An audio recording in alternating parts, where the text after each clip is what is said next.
DDSN works with providers across South Carolina to ensure that those with spinal cord injuries have access to services they need.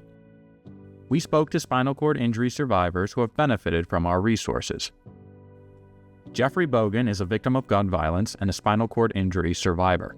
He now lives life in a wheelchair. This is his story. I was shot in the neck in 2019. It was a road rage accident. The attack is still fresh in Jeffery's mind, so he allowed his mother to help him tell his story. The man that shot my son was arrested in 2008 for reckless driving and unlawful pulling and pointing of a firearm at an 18-year-old in Greer, South Carolina. But when they went to court, he didn't even receive so much as a speeding ticket. Apparently, the 18-year-old did not have a right to be upset over somebody tailgating him and trying to run him out of the road and ultimately setting him up to be shot is what the man's goal was. And so they didn't do anything in 2008, which left this man on the street with a concealed weapons permit to shoot my son in 2019 when he pulled out of his parents' driveway on January the 1st. He started brake checking the 19-year-old driver. My son was not driving the vehicle. His girlfriend was. She was 19 years old. He started brake checking and flipping them off. Jeffery told him to try to go around this man, and he blocked the road where she could not pass. He went as far as tried to run her out of the road. My son jerked her wheel to keep her from hitting the ditch, which resulted in a minor fender bender with her vehicle coming around and making contact with Mr. pulled the same thing he did in 2008. He sat in his vehicle and he waited on somebody to approach him. All three of the kids that was in that vehicle that day stepped out. When my son approached Mr.'s vehicle, he was still in his vehicle with his window down. He punched my son in the face, and as my son turned to retreat that car, he pulled a gun and he shot my son in the left backside of the neck. Jeffery talked about what he remembers from the attack. When I got shot, I don't remember much. My friend said that I kept saying that I needed to stand up, and they were trying to hold pressure on my wound. I got shot like right around here, but I don't even have a scar from it, but they said that I kept trying to stand up, and I would think that that's because I probably couldn't feel my body. But I was paralyzed before I hit the ground. Cindy spoke about what was taken from her on the day of the attack. You know, this is my only child, a mama's boy up one side, down the other. He was my best friend. He was my bowling buddy. He still is my best friend, but he was my bowling buddy. Like, we did everything together. We was always together, and he took that from me. He took that from my son, and my son has a little boy. His son was not even 2 yet when he was shot. He had just turned 1. He had just turned 1. My husband and I have full custody of him. He's lived in the home with his dad his whole entire life. He doesn't know his dad outside of injury, and he's very protective over his dad. Jeffery talked about what his life was like before the injury. I loved music. I played the guitar, wrote music. I loved to play basketball.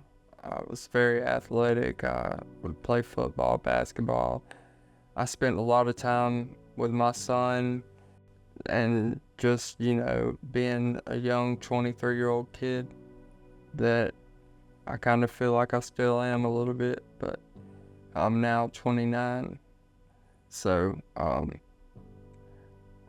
life was just perfect before I got shot, I feel like. Jeffery talked about how the attack physically affected him. Your body is gonna have to continue doing things that, it does, like using the bathroom is a tough thing. Taking showers, getting up into a chair, it's very depressing, and it's hard to adjust, and it's been, 4 years? 5 years. 5 years, and I'm still trying to adjust. I'm still trying to accept it, and that's one of the toughest things for me, is just accepting that the life I had before is gone, and now this is what I have to deal with, and this is what I'm gonna have to be for the rest of my life. So it's been tough trying to adjust. Cindy talked about when she decided to reach out for professional support and services. Now we are with a Husky. Husky's spinal cord injury program. They are amazing. They are amazing. Kim Yost is our representative, and she has went above and beyond for my son.